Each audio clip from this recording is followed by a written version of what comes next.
Nuestro invitado de hoy, Óscar Coromina, ya estuvo en este videoblog en el que estuvimos hablando de humanismo, estuvimos hablando de inteligencia artificial, pero hoy viene a presentar su libro Corefulness, una revolución silenciosa desde el corazón. Vamos a hablar exactamente qué hay detrás de este libro, que es más que un libro, es una metodología que tendrá un impacto muy importante a nivel mundial. Acaba de soltar la semilla y veremos hasta dónde llega todo esto, ¿no? Por cierto, mi nombre es José Pedro Martín, soy el director del Centro de Innovación de Despachos Profesionales y bienvenido a este videoblog Pasión por el Despacho, donde todas las semanas hablamos sobre procesos y tecnologías para el sector de los despachos profesionales. No hablaremos directamente de procesos y tecnología, pero uno de nuestros valores es el bienestar y eso lo hemos llevado a la práctica a través de una fundación que es la Fundación Bienestar Despachos, que por cierto utilizamos el modelo 1-1-1, el 1% de nuestro tiempo, el 1% de nuestros servicios, el 1% de nuestra cifra de negocio lo destinamos justamente a ese bienestar en los despachos profesionales. Y hoy, qué mejor forma que hablar de todo esto, ¿no? Del mundo del bienestar aplicado a los despachos profesionales. Bienvenido, Óscar. Bien, muchísimas gracias, José Pedro. Estoy encantado de estar de vuelta con vosotros y nada, y hablar de muchas cosas interesantes, ya verás. El libro ha salido hace un par de días. Bueno, el libro está saliendo de la cocina, medio salido. No, la verdad es que tuvimos la suerte de poderlo subir a Amazon el 27, el viernes pasado. Pensaba que iba a ser hoy cuando estaría pues, en preventa disponible. Y sí, estamos todavía trabajando en la impresión papel, pero para que salgan tanto el ebook y el papel sobre el 16-18 máximo de julio, o sea, es decir, que esto ya está materializado. ¿Cuál es la esencia del libro? Bueno, Corefulness es, como se ve por el nombre, tiene una fuerza en la primera sílaba, ¿no? En el core, ¿no? Corazón. Es una propuesta, la verdad, que con un alcance a nivel importante en la sociedad. Corefulness lo que pretende es hacer un cambio, un desplazamiento del centro de gravedad de lo que ha sido la cabeza para el ser humano al corazón. Es una propuesta que tiene que ver con una intuición que llevo de alguna manera escuchando desde hace muchos años en mi vida y que desde hace 10 me estaba invitando a salir, ¿no? Llevo 10 años con el libro, que no se dice poco, y 10 años donde he luchado mucho por ser fiel a una voz. Era una voz que estaba en mi interior constantemente invitándome a que quiero salir. Y es un poco, a veces me recuerdo a la imagen de Miguel Ángel, ¿no? Cuando trató de sacar la Pietà, lo que hizo es sacar el mármol que sobraba porque sabía que tenía que salir pues, esa bella escultura, ¿no? A mí me ha pasado lo mismo, ha sido 10 años de una lucha importante porque en realidad el ser escritor, que no es mi caso, yo sé que he escrito un libro, pero ser escritor supone todo una curva de aprendizaje muy importante y sobre todo una confrontación constante con uno mismo, que es lo que me ha pasado a mí.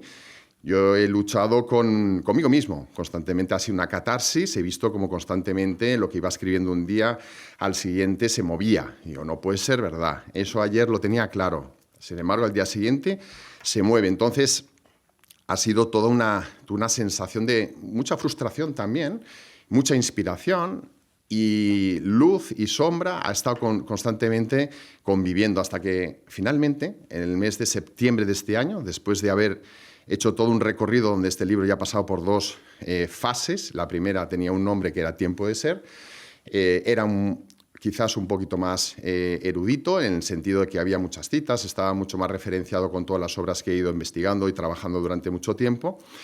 Y me di cuenta que yo quería llegar a todo el mundo, que la propuesta tenía que ser algo universal, algo que impactara y algo que dejara un pozo para cualquier tipo de persona y en cualquier edad y en cualquier condición.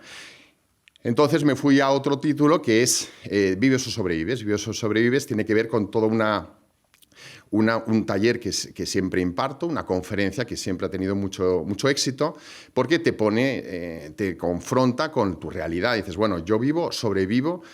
La verdad es que la gente es honesta, ¿eh? La gente dice, sí, la verdad es que sobrevivo, pero quiero vivir. Y eso es una clave importante, porque si tú quieres vivir y sobrevives, significa que tu anhelo de ser feliz lo llevas inserto en el corazón. Entonces, fue un libro donde había muchos testimonios, muchas experiencias mías personales, que hacía muy atractiva la lectura, pero yo no me encontraba al 100% tranquilo ni que diera forma a aquello que yo sabía que en mi interior estaba.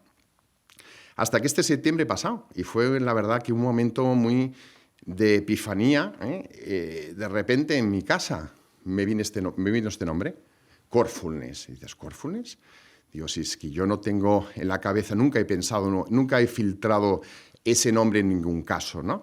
Es verdad que en el MIT, que llevo en el Professional Education, llevo 6 años impartiendo un curso que es Liderazgo en la Innovación, y ahí sí que hay un lema que es Mens et Manus.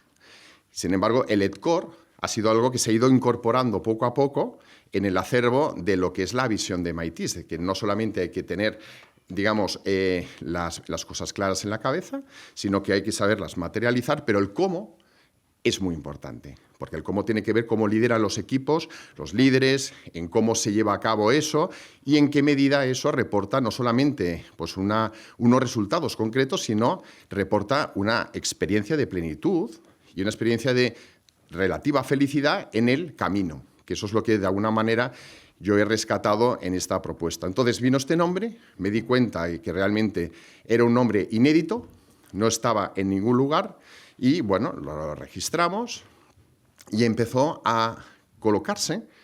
Todos esos 9 años anteriores, todas las piezas se empezaron a colocar. Es algo que lo tengo que explicar porque para mí es un hecho real, insólito. Lo que no cobraba forma, de repente empezó a encajar. Hasta la fecha, es decir, que al final ni ha llegado a un año este libro, pero bueno, es la suma de 14 libros, si tú quieres. Pero al encajar todas las piezas iba viendo que todo estaba en su lugar, que la redacción encontré su ritmo, encontraba su manera de expresarse, de conectar de forma universal, hacerlo atractivo, hacerlo sencillo, y el libro al final ha quedado como un trabajo de una propuesta muy vivida. Es decir, es un libro donde he puesto todo el alma, toda mi persona, y que es fruto de mi experiencia vital, unida al conocimiento y unido a todo lo que es el aprendizaje que he ido adquiriendo en los diferentes ámbitos en los que me he movido, ¿no? Pues en el mundo de los despachos, como abogado, en el mundo de la formación, con Libera tu Talento, en las empresas, fui formador también de varias empresas y después en el MIT, porque allá la verdad es que es un lugar privilegiado para poder aprender y también compartir todo lo que tú llevas dentro, ¿no? Además, doy clases en la Rey Juan Carlos y ahí he podido también compartir esa visión más trascendente, más humanista de conectar con el sentido de identidad y de pertenencia que tiene que ver con este libro. O sea, este libro es un cambio, para sintetizarlo, y desplazamiento del centro de la gravedad de la cabeza al corazón. En muchas ocasiones hemos escuchado, sobre todo entre amigos, no utilices la cabeza, utiliza el corazón, guíate por el corazón, como si desde el corazón solo saliesen cosas buenas. Sí, bueno, esto es un gran tema. Vamos a ver, yo creo que por eso he querido abordarlo con mucho rigor. El corazón es un lugar donde verdaderamente surge lo más profundo de la persona, pero no solamente porque es un lugar donde afloran los sentimientos, que es como muchas veces se dibuja, ¿no? Es el lugar de las emociones y eso es lo que me hace auténtico. No. Lo que te hace auténtico es conectar con tu identidad, y tu identidad tiene que ver con tus emociones, con tus pensamientos y con tu voluntad. Esa es la tríada a nivel antropológico de lo que es el funcionamiento del ser humano. Pensamos, sentimos y después actuamos, ¿no? Tenemos deseos y esos deseos nos impulsan a cumplir objetivos. Pero, ¿qué pasa? El corazón es un lugar que cuando uno conecta lo sabe muy bien. No engaña. Tú sabes realmente que estás tocando aquella fibra donde aquello que vas a realizar tiene que ver contigo. O sea, no te conformas simplemente con funcionar, no te conformas simplemente con moverte por la inercia, no te conformas simplemente con responder al qué dirán, no te conformas simplemente con cumplir expectativas ajenas. Sabes que tienes que responder a lo que tú eres. Por eso, el segundo subtítulo del libro, que es Corefulness, la revolución silenciosa del corazón, el segundo subtítulo es Ser para transformar el mundo. Es decir, hemos de conectar con nuestra identidad para poder realmente transformar cualquier entorno. Nada que no pase por una transformación personal supone un motivo de transformación ni para la sociedad, ni para tus colaboradores, ni personas que te están siguiendo en los equipos. Es decir, tú tienes que ser aquel agente primero que inicie ese camino para dejar espacio para que los demás puedan realizarlo. Si tú no lo haces contigo, queda en buenas ideas, queda en una potestas de directiva, pero no queda en una propuesta de confianza que hace posible que el corazón de la otra persona quiera seguirte porque quiere. Eso lo dijimos el día pasado, no porque tenga que o deba. Esa es la clave de alguna forma de Corefulness. Corefulness lo que libera es el verdadero querer de la persona porque se compromete con todo su ser, no solamente sus competencias, sus aptitudes, sino con toda su actitud, con todo su sentido de identidad, unido a las potencias que tienen que ver con el desarrollo pues más práctico y competencial. Vamos a analizar esto, pero desde otro prisma. Estaba escuchando un videoblog justamente esta mañana que me da una perspectiva de cómo el ser humano, digamos que tiene como 3 patas. Tiene una pata hacedora de hacer, lo cual es bueno. Nos levantamos por la mañana, damos un paseo, vamos a la compra, vamos al gimnasio, trabajamos, ¿no? Hacemos cosas, lo cual está dentro de nuestra filosofía. Tenemos otra parte que es la de amar, que tiene que ver mucho quizás con la parte de felicidad. Amo a un animal, amo a mi pareja, amo a mi familia. Bueno, pues hay un componente muy de tu yo, ¿no? A lo mejor también desde esa parte del corazón. Y hay otra que quizás es la que no manejamos muy bien, esto luego vemos con el tema de identidad, que es la de el homo patiens, la que sería como la de el de padecer, el del sufrimiento, ¿no? Como si hubiese 3 patas dentro de esa parte del padecer. La pata de la muerte al final es un sufrimiento. Tenemos la parte de culpa, todos los días todos estamos solos o estamos en compañía y empezamos a darle vueltas de no debería haber dicho eso, he fastidiado la vida a esa persona porque le comenté algo a Pepe y Pepe al final se lo ha chivado al otro y el otro ya está amargado todo el día, entonces eso ya es un remordimiento que incluso podemos llevar de por vida, o no me debe haber separado porque ahora esa persona está sufriendo. O sea, hay una parte de culpa brutal. Y hay otra que es la del sufrimiento sin sentido alguno, ¿no? Claro, ¿estás de acuerdo que al final esa pata del padecer, del sufrir, es la que muchas veces no nos deja avanzar? Y me gustaría un poco unir esto a tu libro. Sí, así es. Vamos a ver, Corefulness como definición es vivir pleno de corazón. Cuando hablo de corazón, hablo de acoger la totalidad de la persona y como totalidad de la persona también están pues, los sufrimientos, ¿no? El dolor, el desgaste del día a día, la soledad. Corefulness nace por una convicción de que el ser humano nunca ha vivido más conectado, más globalizado, con una tecnología, digamos, más desarrollada para vivir un mayor grado de conexión con todo el mundo. Sin embargo, se vive una soledad, se está viviendo un grado de vacío existencial como pocas veces se ha podido ver en la historia, incluso depresiones y depresiones a nivel infantil. Entonces, lo que quiero decir es que Corefulness lo que ha visto es ver muy claro cuál es el diagnóstico. El diagnóstico es la sociedad está padeciendo, está sufriendo. Hay 2 soluciones. Una, inhibirlo. Una, simplemente el poner parches. Y esos parches lo que hacen es ayudarte, ¿no? Como los parches de nicotina, como cuando asfaltas una carretera y pones parches pero no la remodelas toda. Y esos parches lo que nos permiten es tirar adelante poco a poco, un pasito más. Pero el problema se sigue presentando porque no has solucionado el tema raíz. Corefulness es una propuesta seria para cambiar el tejido social. Es decir, para empezar desde la base. Es aquella frase de que no se puede poner vino nuevo en odres viejos. Es decir, yo lo que quiero es ver cómo somos capaces de dar una respuesta que simplemente aborde lo que somos en realidad. Y somos pues, sujetos pues, que tenemos esas luchas, tenemos esas dudas, tenemos muchos miedos. Y la mejor manera es lograr conectar con una fuente interna que esa fuente interna siempre comento que es una fuente inmanente, profunda, pero también trascendente, donde tú te sabes garantizado porque hay una fuerza que te guía, que te inspira y que te da el ánimo para seguir adelante. Esa fuerza es el amor. Esa fuerza es el amor. El amor es la fuerza universal que es capaz de darnos esa seguridad ontológica. Eso lo explico en el libro. La seguridad ontológica es la seguridad del ser. Y con esa seguridad lo que haces es conectar con el corazón, serenarlo, y ese laboratorio donde se gestiona toda la realidad de la persona logra hacer los mejores mapas. Es decir, Corefulness es una propuesta de entender el corazón como la brújula que nos va a guiar para hacer los mejores mapas en nuestra vida. Entonces, ¿qué pasa?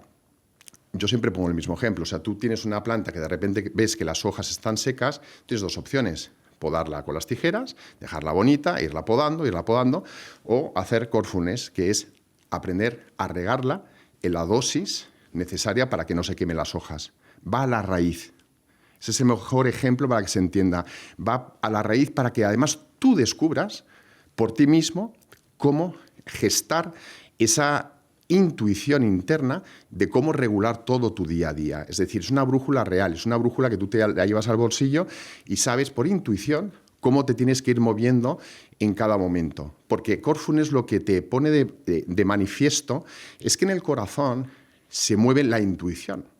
Es una intuición que no es subjetiva, es objetiva porque conecta con ese sentido de trascendencia y también con un principio que lo explico muy bien en el libro, que es la ley natural.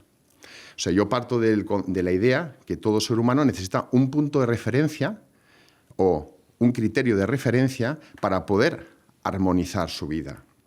Si solo nos conocemos desde el hacer, tenemos un problema, porque ese hacer a lo mejor no se corresponde con mi identidad.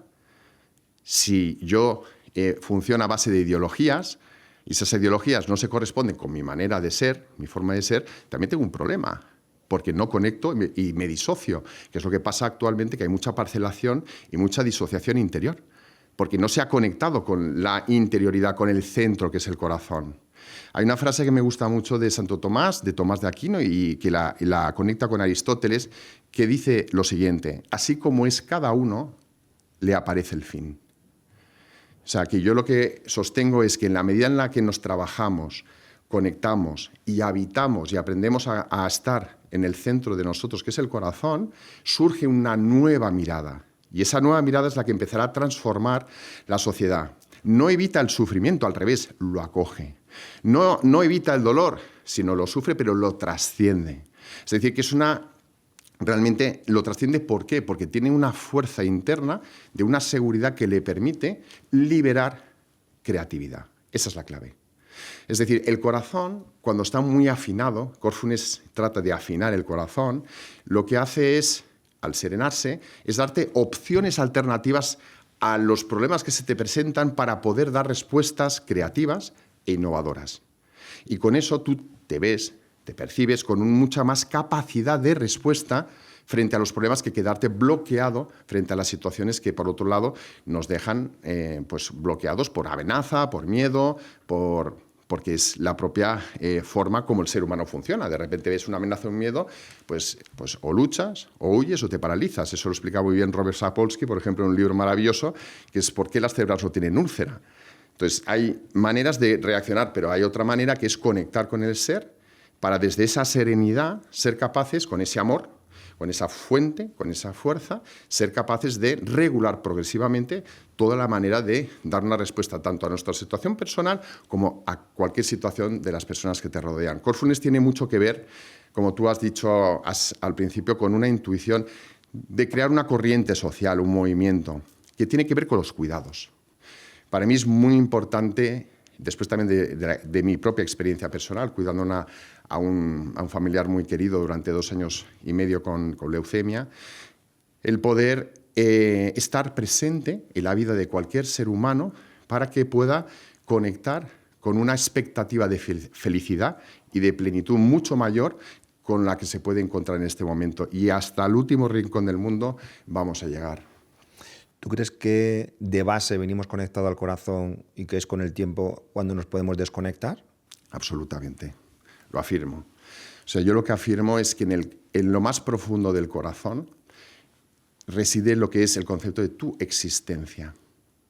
Si tú existes, puedes existir o por azar o porque realmente has sido querido para tu existencia. Aquí no hay mucha opción, o es una evolución, simplemente material, biológica, orgánica, que sería una tercera opción. Yo lo que afirmo es que cuando tú conectas desde tu interioridad del corazón, te encuentras con lo más profundo, que es quién soy.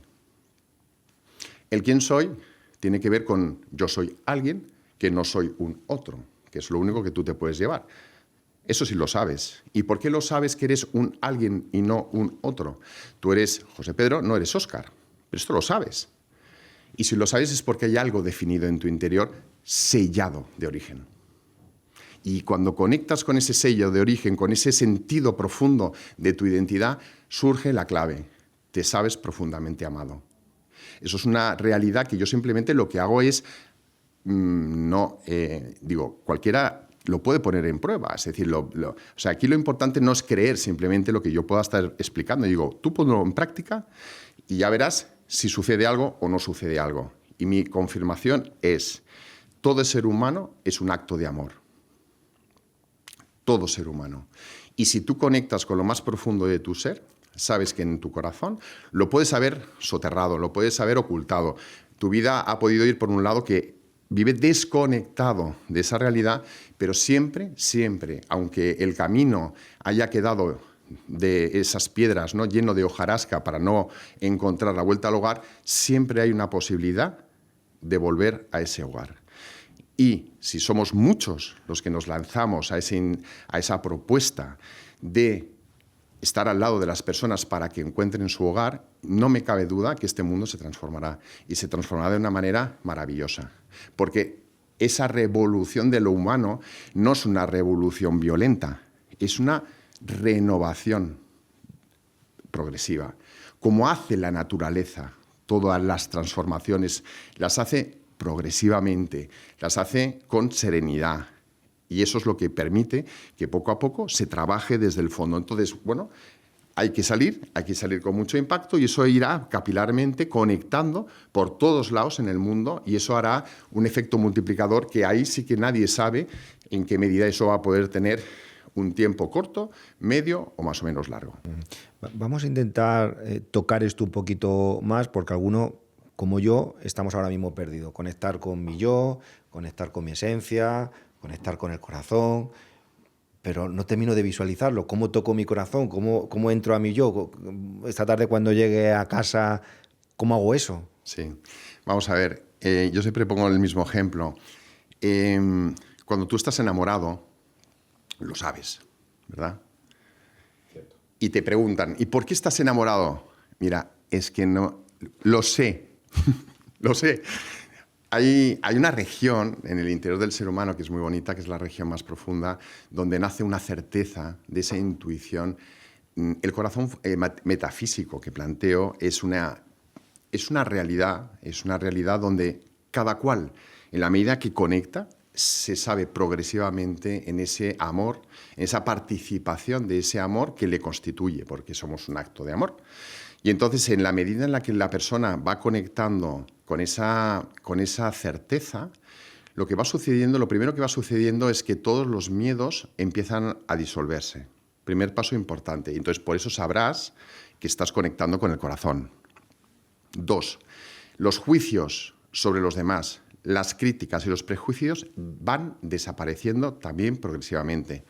Otro dato para saber que realmente has conectado con el corazón. Tu impulso para salir al paso de las necesidades de los demás se agudiza. Es decir, no vives solo para ti, vives para los demás, para servir, para poder entregarte en tu totalidad, que eso te configura todo el sentido vital. Ese es otro síntoma de que has conectado con el corazón.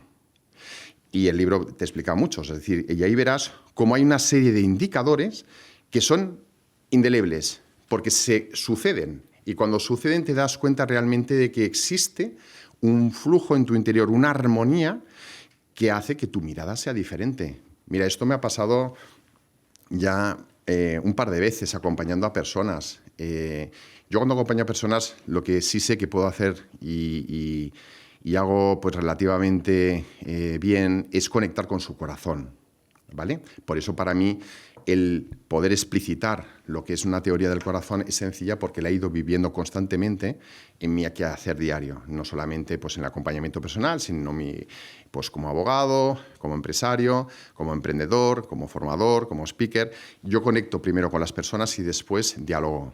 Cuando estoy contigo, primero conecto con tu mirada, conecto con tu persona y después fluye lo que tiene que fluir. No me estoy calculando, sopesando, meditando, sino que simplemente ya tengo una conexión que he generado, ¿vale? Me ha pasado un par de veces que personas viniendo al despacho en ese acompañamiento personal me dicen, Óscar, mira, no sé qué ha pasado, pero viniendo, haciendo el mismo camino de mi casa al despacho, siendo el mismo, todo lo veo nuevo. Pero, ¿qué ha pasado? Todo lo veo nuevo. Recuerdo 2 casos clarísimos. Y yo digo, mira, esto que te ha pasado no es nada extraño, simplemente que el puzzle de tu vida se ha colocado de otra manera. Por el motivo que sea, de la misma manera que te he explicado, que de repente el puzzle de esta obra encajó con un simple nombre, que ya es curioso el tema, pues pasa lo mismo con la vida de las personas. De repente, cuando tú empiezas a colocar las piezas de otra manera, ¿no? Eso podría ser parte de aprender a desaprender, ¿no? Cuando aprendes a colocar toda esa tensión abigarrada que no funciona de otra manera, de repente empieza a conectarse todo. Y entonces puede suceder eso. Lo lógico es que suceda de forma progresiva, no que de repente de la noche a la mañana suceda, pero pasa. Y cuando pasa eso, tú te das cuenta que al final somos nuestra mirada, José Pedro. Porque en función de cómo tú ves, tú piensas. Y en función de cómo tú ves, tú sientes. Y en función de cómo tú ves, tú actúas. Por eso, así como es cada uno, se le aparece el fin. Porque en función de cómo tú ves, cómo tú eres, cómo te has configurado en el ser, en ese habitar en tu interior, ese conocerte, reconocerte en lo más profundo del corazón, logras conectar de manera óptima con los demás. Entonces, mi expectativa es que si todos logramos tener un mínimo grado de conexión real, auténtica, desde el ser, desde lo quien eres, lograremos liberar también a los demás esa capacidad de conectar y generando este tipo de vínculos lograremos una optimización enorme en todas las expectativas de las organizaciones, los líderes que tendrán equipos mucho más competitivos. En el mundo de la política lograremos que los políticos no vivan disociados de la realidad práctica y conecten verdaderamente con los problemas del mundo. En el mundo de la familia lograremos que se restituyan muchas relaciones difíciles o complejas porque hay muchas heridas, muchas situaciones muchas veces no deseadas y cuestiones por la cercanía que se suscitan. Pero también eso en la vida social, es decir, desde el momento en el que logremos que las personas conecten, tengan amistades sinceras, auténticas y reales, no cabe duda de que poco a poco eso irá reconstituyendo la expectativa del ser humano. ¿Cómo se sabrá que eso va a suceder? Por la esperanza. El nivel de esperanza es el mejor termómetro para saber cómo está el grado de enfermedad del ser humano. El ser humano sin esperanza no quiere vivir. No tiene sentido su vida. La esperanza te ancla a la vida, la esperanza te proyecta a querer participar de esta vida. Y en la medida en la que tú conectas con tu interior está lleno, rebosante, para dar, tú no tienes un problema de esperanza. Hace poco mi hijo estuvo en África, por ejemplo, y yo le pregunté, oye, pregunta a las personas que están ahí si en esa aldea la gente vive depresiones o no. Y dice, papá, lo he preguntado y aquí no padece nadie depresión. Entonces, claro, vivimos una gran paradoja de que Suiza, Bélgica, países donde el nivel de bienestar es máximo, también existe un grado de desconexión de uno mismo que le llevan a suicidios, altas tasas de suicidio, de depresión, de soledad. La gente muere sola en sus casas. De hecho, en determinados países hay departamentos gubernamentales para ir yendo casa a casa para ver si esas personas que están ya sin sus hijos están muertas o vivas. Esto está sucediendo ya. Entonces, todo eso simplemente es verlo y querer responder. y hacer una propuesta. Se puede hacer propuestas que son parches, que están bien, que son necesarios y que son una manera de dar un primer paso, pero hay que empezar a hacer respuestas de fondo, respuestas que recojan todo el tejido de la sociedad, conectando con la identidad de las personas para que haya un nuevo cambio de mirada y todos tengamos una expectativa de mucho mejor. Mire, yo siempre digo lo mismo, por ejemplo, el tema de los líderes políticos en la actualidad. Es decir, es un tema que a uno le podrá gustar más uno, le podrá gustar más otro, pero lo que es una realidad es que existe un nivel de excentricidad importante. Es decir, muchas veces se hace uso o abuso pues, determinada de la fuerza, en otras ocasiones lo que se agudiza es una visión totalmente disruptiva, una visión totalmente diferente. Todo eso pues, probablemente responderá a una necesidad actual de cambiar muchas cosas, pero tenemos que volver a un tipo de liderazgo convergente, donde la gente tenga equilibrio interno y donde su vida, su forma de vivir, pensar, sentir y actuar estén alineadas, en armonía. Eso es lo que se llama integridad. Y eso es lo que tiene que ver con lo que tú has comentado en Corefulness. Corefulness va a ser una propuesta, es una propuesta práctica, es una filosofía práctica, también para cambiar el mundo de las organizaciones, y va a aportar una metodología creo que es la primera vez que se ha lanzado esta metodología de cómo calibrar la integridad de los líderes. Porque sin integridad estamos poniendo parches. Hablaremos luego sobre los líderes, pero me gustaría hablar a nivel macro. Veo que haces una propuesta muy transversal a nivel de liderazgo, a nivel de trabajo, a nivel de cultura, a nivel de política. Y luego hablas también de revolución silenciosa. Sí. ¿Cómo crees tú que realmente...? Hay un concepto también quizás muy utópico, ¿no?, de querer cambiar un mundo o ir a un mundo mejor, sí. Hablando desde el corazón. Cualquiera que nos esté escuchando, son buenas propuestas. ¿Tú realmente crees que se podría llegar en un futuro, no sabemos cuándo, a un lugar o a un momento donde esto sea una realidad? Estamos en ello. Es decir, la realidad actual yo creo que invita cuanto menos a dar una respuesta. Es decir, no nos podemos quedar de brazos cruzados viendo cómo la realidad social verdaderamente no se va avanzando en un mayor grado de bienestar, pero sobre todo de felicidad. Yo siempre digo lo siguiente, o sea, Corefulness lo que viene a decir es que el ser humano en realidad no busca bienestar, fíjate. El ser humano lo que busca es felicidad, plenitud, y con la plenitud y felicidad alcanzar el nivel de bienestar posible. Eso es lo que realmente busca el ser humano. Entonces, ¿qué pasa? Que yo soy muy esperanzador, de la misma manera que soy muy esperanzador cuando me preguntan sobre cómo va a evolucionar la IA con respecto al ser humano. Yo soy uno de los defensores de la IA, porque lo que creo es que el problema no está en la IA. La IA es un producto. El problema está en el ser humano que no se sabe colocar en su lugar.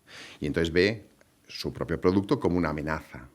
Pues un poco lo mismo con esta propuesta. Es decir, yo no tengo la menor duda de que este es un camino seguro. Es un camino cierto y posible, con lo cual hay 3 premisas que si se ponen en dirección simplemente hay que caminar. Yo no soy de los que ya enseguida te digo, esto va a funcionar. El resultado de esto es el siguiente porque ya lo tengo todo pensado. Yo esto no lo tengo pensado. Yo lo que voy mostrando es un camino que sé que si nos sumamos cada vez más personas, lograremos algo importante y algo que nos va a exceder incluso hasta nuestras propias expectativas. Pero es un camino de confianza, José Pedro, porque al final lo que forma parte de las intuiciones es un camino de fe, de confianza. No tiene que ver con algo acotado, cerrado, clasificado, diseñado.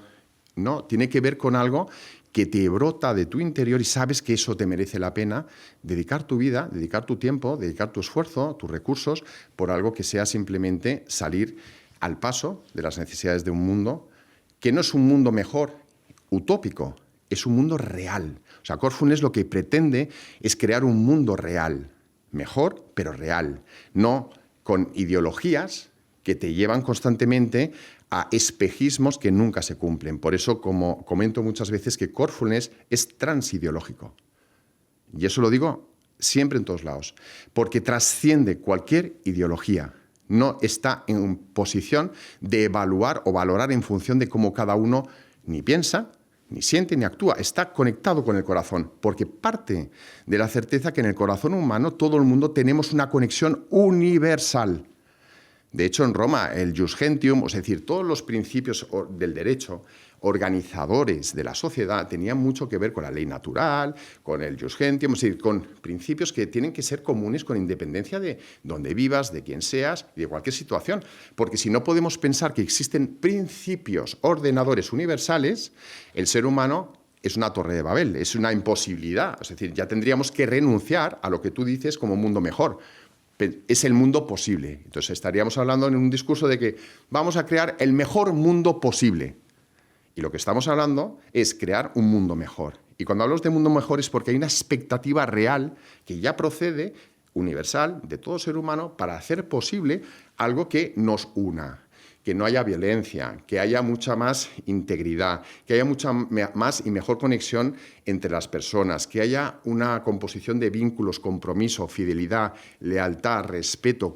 Todo eso tiene que volver a restituir lo que es el orden profundo de la persona y con ello generar tejidos, redes que en esa misma visión, con ese mismo compromiso, logren contagiar por ósmosis a una masa crítica que generalmente siempre estará viviendo desde la inercia. Yo creo, es una intuición, que si logramos solamente un 20% de la humanidad en ese ánimo de transformarse de esta manera, logrará vencer la balanza en ese 80% por ósmosis, por mímesis, y la gente empezará a confiar y creer que vale la pena un mundo mejor. Pero es que el problema, José Pedro, es que ha perdido la confianza. O sea, las personas ya han perdido la confianza. Han perdido esa esperanza, esa expectativa. Y por eso muchas veces decimos, ¿cómo puede haber tantas cosas que pasen y la gente no hace nada? Porque la gente prefiere vivir dormida, porque en realidad es un momento donde hay mucha incertidumbre y que a mí no me toquen las balas, ¿me entiendes? Y es legítimo, y es lógico esto pase. Entonces tiene que haber gente que se atreva a ir paso a paso, llamando a las puertas y decir, mira, merece la pena salir de este refugio, que no te va a hacer ningún bien porque te acentúa el miedo, te acentúa la desesperanza, te acentúa el conformismo, el mal conformismo, te acentúa simplemente tener que aceptar las cosas de forma crítica, ese sometimiento que no tendrías por qué aceptar, simplemente porque no tienes una respuesta. Y entonces es pasar y dar una respuesta, una capacidad para que la gente pueda responder a esa situación de bloqueo en la que se encuentra. Entonces, por eso Corefulness además es una llamada a despertar. Es una llamada, existe un camino cierto y vale la pena ponerse a ello. ¿No piensas que estamos yendo a una sociedad donde realmente estamos buscando una comodidad y todo lo que sea salir de esa comodidad está mal visto o incluso hasta lo podemos ver malo? Me explico. Tenemos un grupo de Slack donde estamos muchísimos directores de despachos y últimamente, sí, por algunos comentarios veo como que no terminan de estar a gusto con ese trabajo excesivo, ¿no? Como si tú también eres abogado y sabes lo que supone, pues a lo mejor estar semanas y semanas preparando juicios, clientes, reuniones, ¿no? Y puede llegar un momento donde digas, pues qué mierda de vida es esta, donde estoy solo. Además, ves que hay cosas que no son de inversión, sino que, oye, tú haces un juicio y dices, bueno, ya, pero aquí mañana hay otro juicio, mañana otro, no como cuando estás construyendo una casa que dices, oye, por lo menos después de un año la casa está montada, ¿no? Pero cuando tú estás haciendo trabajo muy cortoplacista, donde no se está construyendo de una forma objetiva como lo entendemos, se está construyendo de otra forma.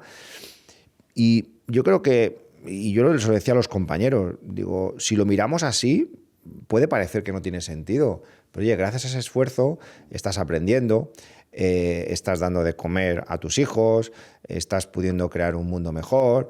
Es decir, tengo la sensación de que todo lo que suponga un esfuerzo que no es divertido, vamos a denominarlo así, o no tiene, hombre, pues tomándote un vinito en un bar, pues hombre, uno con unos amigos, además, con gente que tú quieres, pues es más divertido, por supuesto.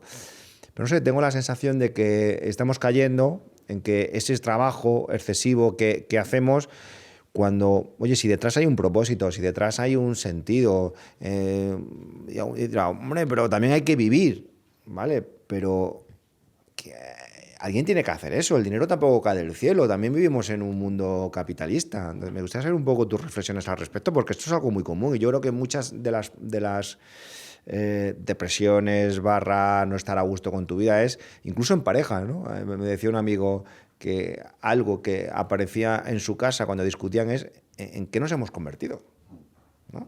¿Qué vida estamos llevando?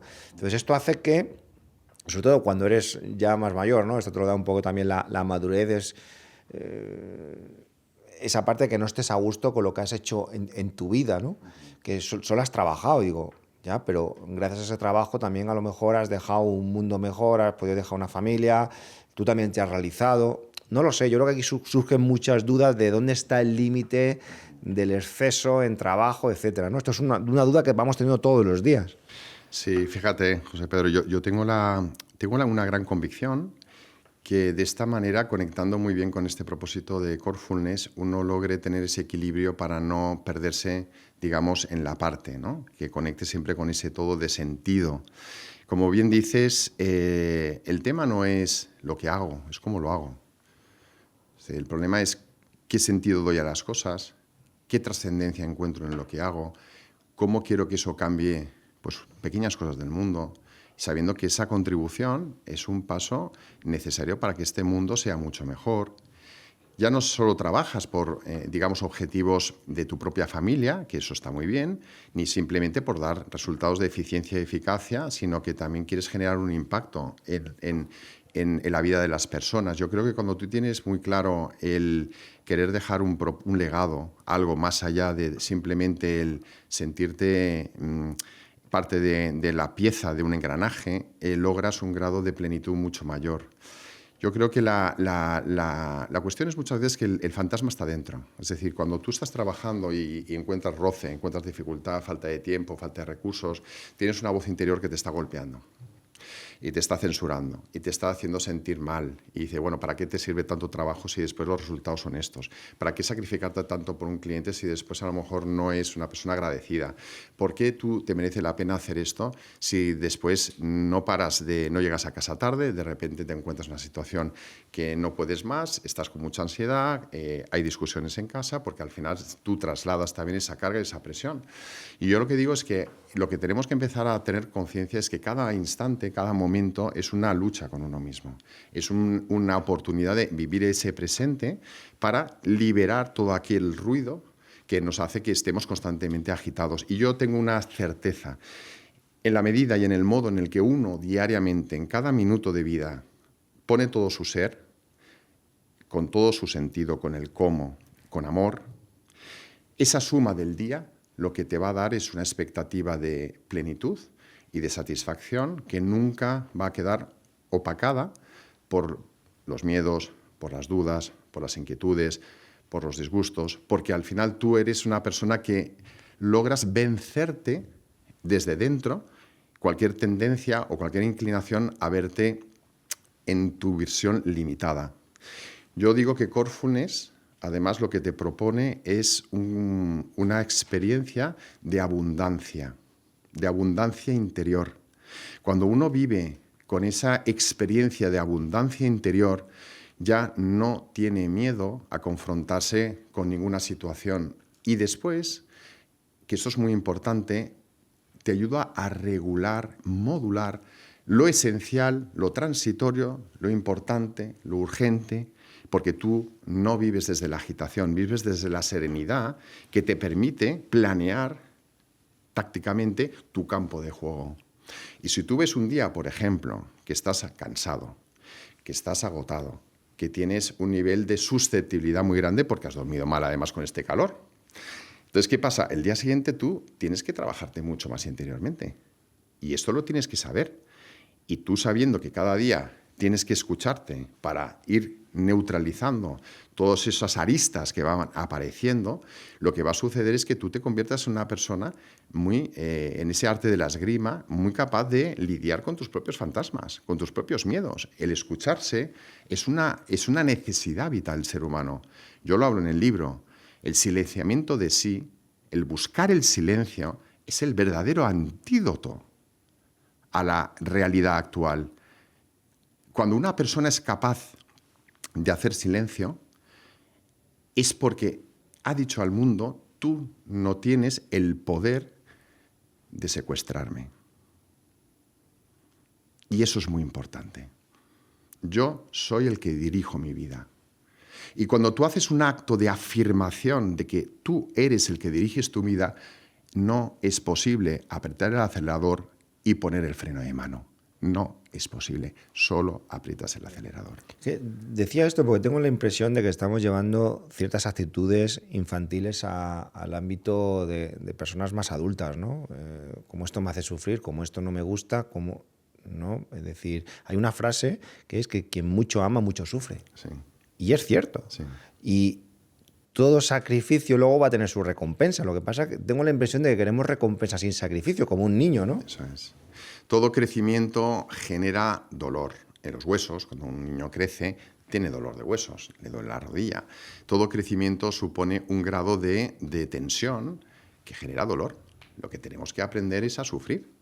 O sea, que eso es lo que habría que preguntar a una persona. ¿Tienes miedo a sufrir? Y con esa pregunta despejas muchos temas, porque si te dices, sí, tengo miedo a sufrir, pero no hago nada, pues efectivamente lo que vas a hacer es quejarte, estar constantemente en actitud de victimista, no dar respuestas positivas. Sin embargo, si dices, sí, estoy sufriendo, pero he encontrado la manera de dar sentido a ese sufrimiento, pues lógicamente cambia toda la expectativa. Yo siempre pongo el ejemplo de los niños que juegan al fútbol, ¿no? O sea, los niños pueden caerse, se pueden morder, se pueden pegar una patada, están llorando, pero a los 2 minutos se vuelven a abrazar, no están reteniendo dolor. ¿Me entiendes? Y estos son un poco los adultos. Si nos vamos lamiendo las heridas todo el día por lo mal que nos van las cosas, lo que generamos es una psicología tóxica. Y los primeros que nos intoxicamos somos nosotros. Y además te hago una afirmación, ¿eh? Muchas veces se habla de los jefes tóxicos, ¿no? De las culturas tóxicas. Y yo digo lo siguiente. Vamos a ver. Tú, si vives en toxicidad, llamas la toxicidad. Si tú vives en situación de estar en serenidad, con paz, lo normal, porque existe una ley de afinidad, es que no atraigas, digamos, perfiles tóxicos, que siempre pueden aparecer perfiles tóxicos siendo como tú eres, pero la manera como tú te confrontas a eso ya no es violenta, simplemente lo dejas pasar, porque no permites que te afecte. Y es aquello de que nada ni nadie te puede herir sin tu permiso. Porque el permiso, ¿de dónde nace? ¿De la cabeza? No. ¿De los sentimientos? No. ¿De la voluntad? No. Nace del ser. O sea, el permiso es tu totalidad de la persona la que tiene que dar permisos o no dar permisos. Por eso que si no conectamos con la totalidad de la persona que está en el corazón y nos confundimos con nuestras potencias, tenemos un problema. Por eso en el libro afirmo que no somos nuestros pensamientos, no somos nuestras emociones, no somos nuestra voluntad. No somos solo eso. Somos un ser que tiene unas potencias, pero cuando nos confundimos con las potencias es cuando viene, pues a lo mejor, un entendimiento desproporcionado del empoderamiento, porque yo, en la medida en la que tenga ese poder, soy más. Eso es falso. En la medida que piense mejor, seré más. Falso. En la medida que tenga más fuerza de voluntad, mira mejor las cosas. No es verdad. La vida, y sobre todo los que hemos ejercido mucho también como abogados, sabemos que muchas veces es un misterio el por qué, sacrificándote, esforzándote por una cosa, dices, y pensando que sería el mejor resultado, a lo mejor no es el mejor resultado. Y otra cosa que a lo mejor lo has hecho también con muchas ganas, con mucho cariño, pero de una manera mucho más relajada, menos tensa, te va mucho mejor.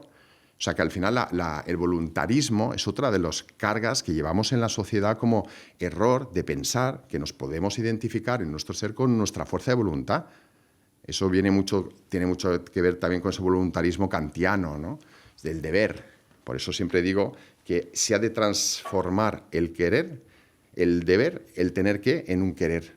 Porque de esa manera, desde ti, eres capaz de modular cualquier acción en la realidad. Tengo 2 preguntas. La primera, ¿cómo has estructurado el libro? ¿Es una novela? ¿Lo has estructurado más desde un punto de vista de experiencias personales, reflexiones que has ido investigando en todos estos años? Y la segunda ¿es un libro que escribiste para ti y que posteriormente has dicho esto también creo que le puede servir a los demás? Es, como te he dicho, es un libro que tenía que salir así. Su génesis es querer compartir una voz interior que me ha habitado siempre. Es una voz que me invitaba siempre a estar al lado de las necesidades de los demás, del sufrimiento ajeno. Es decir, yo creo que ahí tengo una voz que siempre ha hecho posible que ningún sufrimiento me deje indiferente. Eso tiene que ver con una sensibilidad determinada, ¿no? Y eso es lo que ha hecho es que busque siempre respuestas frente a un mundo que he visto que constantemente no acaba de alcanzar un grado de madurez en su entendimiento. Entonces hay mucho sufrimiento constantemente y este libro lo que ha pretendido siempre es ser una entrega de mí a los demás, no una búsqueda de quién es Óscar. De hecho, Corfúnes, mi deseo es que vuele solo. Yo estaré empujando toda esta, porque esta visión la he tenido y la llevaré adelante, pero a mí lo que me gustaría es que todo el mundo acabe conectando con ese principio profundo que es Corfúnes y yo poco a poco irme diluyendo. Esa es mi visión. Después ya veremos lo que pasa, ¿eh? Pero el libro está estructurado de forma, digamos, muy original. No podía ser de otra manera. Corfúnes es originalidad. Es en realidad tratarte como un artesano desde tu ser, ¿no? No hay nadie igual, nadie repetible, todos somos singulares. Mucha gente me decía, oye, Óscar, 10 años, ¿por qué no dejas que otro te lo escriba? Que eso se ve que se hace mucho, yo no lo sabía. Se ve que eso lo hace mucha gente y bueno, pues... Y digo, no, es que yo si escribo un libro es porque tengo que vivir una catarsis, tengo que confrontarme con la frustración, tengo que confrontarme con las dificultades, tengo que descubrirme a mí. Es un parto. Tengo que yo generar este parto. Nadie puede, de alguna forma, gestarlo por mí.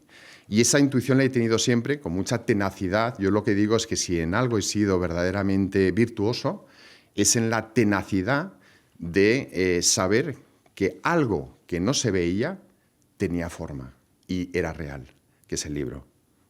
Y eso 50 y largos años. Quiero decir que tiene... Bueno, es una fidelidad a una voz, una fidelidad a algo que no se ve para después ver que realmente eso existe y da forma.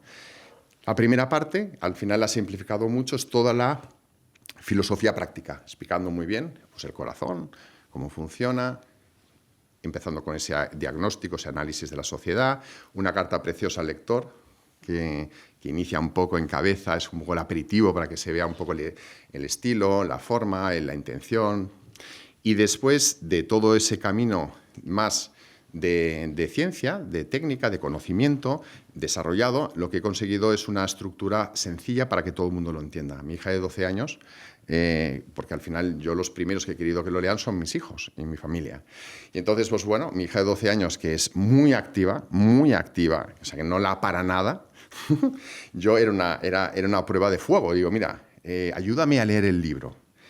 Y de repente se pone a leerlo y me dice, oye, papá, ¿sabes? Me ha dejado muy tranquila, tengo mucha paz.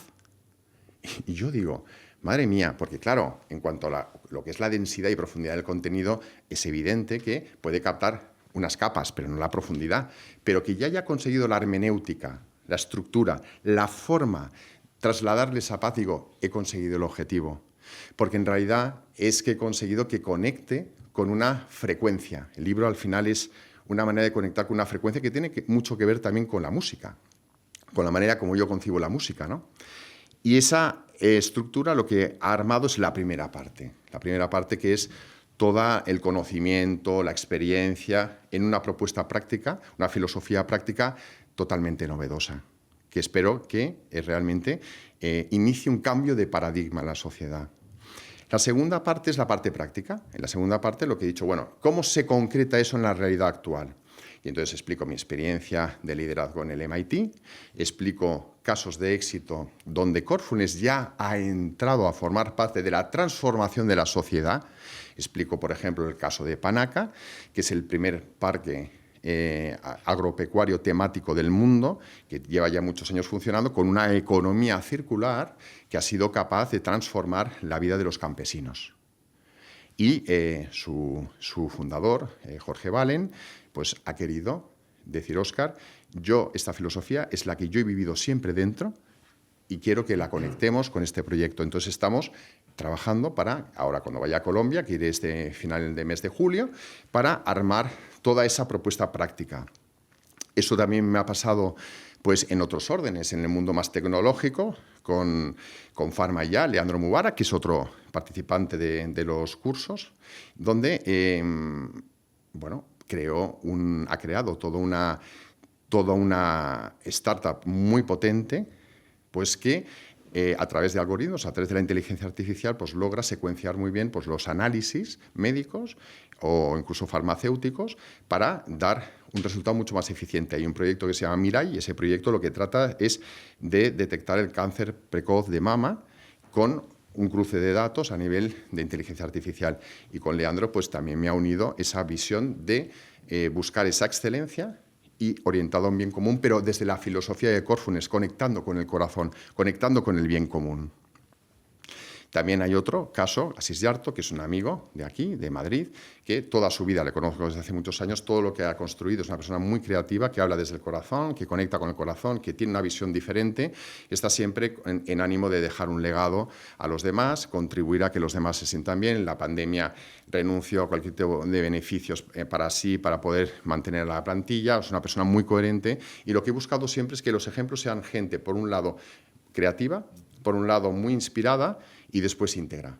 Para mí, Corfounes tiene que significar al final un sello de integridad y de eticidad en las organizaciones o cualquier proyecto de impacto social. Y después de esta parte más práctica, que después desarrolló también mi propuesta de los frutos del Corfounes, explicó 9 frutos y explicó cómo hemos de liderar en la propia sociedad, en el mundo organizativo. Empiezo todo otro apartado que es muy interesante, que eso sí que es una novedad y probablemente también por ese motivo hemos creado una propia editorial, porque al final lo que he hecho es la típica bibliografía que yo siempre he pensado, yo he leído mucho desde hace unos años y siempre he pensado que la bibliografía se quedaba como algo descolgado, era como una referencia que hacía el autor para que se vea su nivel de conexión con los autores, de honestidad profesional, ¿no? Y eso está muy bien porque muchas veces en los libros, y sobre todo un determinado tipo de literatura, parece que todo nace de ellos, ¿no? Porque no hay bibliografía. Digo, pues aquí nadie construye, digamos, desde la nada. Todos nos debemos a lomos de gigantes de otros, todos. Y entonces yo lo que dije es, bueno, como he leído mucho y sé que es muy importante la lectura y es algo que llevo muchos años compartiendo en entornos de liderazgo y en entornos de gente que está llamada a transformar la sociedad, el leer diariamente, digo, voy a poner 100 obras. He puesto 100 obras, pero sobre todo cómo Corfounes ha dialogado con ellas, cómo ha sido la mirada, el encuentro de diálogo que he tenido yo ya de forma directa en haber leído algo completo de esa obra, o una idea, o una intuición, pero siempre cómo he colaborado, cómo se ha gestado esa simbiosis de diferentes tipos de autores, cómo se puede aplicar esa experiencia de Corfounes en esa comprensión dentro de la diversidad. Porque una de las cosas que yo quiero, sobre todo, poder empezar a caminar, es que empecemos a dialogar y empecemos a conectar. Y conectar con personas y diversas. No estar encerrados en más de lo mismo con los tuyos. Por eso siempre digo, por favor, leer cosas diferentes al campo donde tú tienes un expertise, porque ese te abre la mente, te abre mundos, te abre la posibilidad de entender a alguien diferente a ti, que si solo lees de la manera como has sido formado desde el colegio, desde la universidad, no te aperturas porque te supone esa salida de tu zona de confort un riesgo que no quieres asumir y un esfuerzo y un sacrificio y una renuncia. Y hay que empezar a cambiar la mentalidad, hay que empezar a leer para conectar con gente muy diferente, dándote cuenta que al final a todos nos une un mismo propósito que tiene que ver con el amor. La verdad es que, Óscar, quiero darte las gracias antes de entrar ahora en el debate que haremos con el compañero Chema, porque no sé de qué forma, pero el camino nos ha unido. Nosotros abrimos la fundación en septiembre y yo desde la fundación quería poner en marcha un movimiento de bienestar en el sector. Tenía muchas dudas de cómo enfocarlo, porque al principio queríamos hacer algunos retiros más desde un punto de vista del yoga, desde un punto de vista de la respiración, pero algo me decía de que eso no resolvía problemas. Es decir, está bien que en un momento te aísles y puedas llegar a través de la respiración a sentirte bien, o a través del yoga pues también entrar en un estado de bienestar, pero los problemas siguen existiendo. Tú y yo sigues sin estar abrazado, sin darle ese cariño que necesita. Luego tuvimos la oportunidad también que estuvieses en el último videoblog, que también aconsejo que lo vean, porque hablamos también más de inteligencia artificial desde otro prisma, y creo que va muy unida a lo que necesita la sociedad, ¿no? Incluso vemos psicólogos, ¿no? O terapeutas o neurocientíficos que se han puesto de moda, pues hablando más incluso desde un punto de vista científico-físico, ¿no? No, eso es que vas todo el día con el cortisol hasta las orejas. Ya, pero eso no resuelve mi yo, es decir, eso tampoco resuelve mis problemas, ¿no? Entonces, que hayas sido valiente y darle a esto una profundidad mucho mayor, más allá de cosas, ¿no?, que pueden parecer complementos, o como darte una pastilla, ¿no?, que podría ser también otra solución temporal, pero que entremos a hablar de temas, ¿no?, que incluso hasta pueden parecer tabú, ¿no?, en esta sociedad, como es el amor, ¿no?, que a lo mejor lo vemos ver desde un punto de vista más romántico o más de novela, ¿no?, o más de una película. Darte la enhorabuena y sobre todo que has sido muy valiente, porque incluso esto tiene connotaciones un poco espirituales, pero creo que tal como lo has planteado en el libro, y verlo como un tema que no es un tema ya de espiritualidad, ¿o no? Es un tema que va con nosotros, ¿no? No sé cómo lo ves. Pues mira, como decía Víctor Frank, que lo espiritual es lo verdaderamente humano en el ser humano. Cuanto más humano eres, más espiritual eres. Es decir, más sentido de trascendencia, más sentido de querer dejar un legado, más bien quieres procurar en tu vida. Es decir, que al final no está disociado. Y al final el que nos encontremos desde nuestra humanidad real, lo que va a hacer sencillamente es que nos dejemos de tantos prejuicios sobre los demás. Si uno piensa así, uno piensa allá, porque vas a encontrar siempre un camino cierto para ser tú mismo.